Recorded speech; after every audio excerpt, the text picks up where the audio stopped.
यह एक रात की कहानी है जब एक यात्री ने एक भयानक रेल दुर्घटना का सामना किया। रात के अंधेरे में उसने एक विचित्र स्थिति का सामना किया।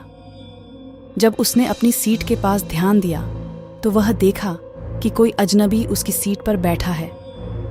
वह दिल धड़कने लगा क्योंकि ट्रेन खाली थी और उसे उस व्यक्ति की उपस्थिति से अजीब महसूस हो रहा था। धीरे वह यात्री के पास गया और उसने उसका चेहरा देखा, पर उसके हौसले की परीक्षा तब हुई जब वह देखा कि वह व्यक्ति एक मुर्दा था। वह डर से चिल्लाया, लेकिन कोई भी उसकी आवाज़ सुनने के लिए नहीं आया। ट्रेन आगे बढ़ रही थी और यात्री का डर भी बढ़ रहा था।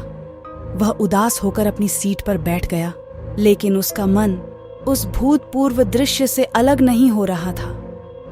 क्या यह सपना था या फिर कोई वास्तविकता?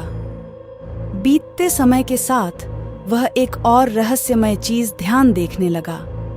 ट्रेन की एक सीट पर एक पुराना किताब था। उसने वहां जाकर उसका सामना किया और उसे खोला। जैसे ही वह पृष्ठ फलकर उसने एक चीखना सुना। वह पीछे मुड़ा और वहां वह मुर्दा व्यक्ति फिर से था, लेकिन इस बार वह हंस रहा था।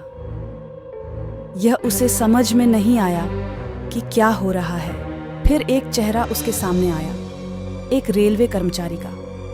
वह यात्री को समझाया कि वह इस रेलवे के स्टेशन पर हैं और यह सब कुछ एक सपने की तरह ही था।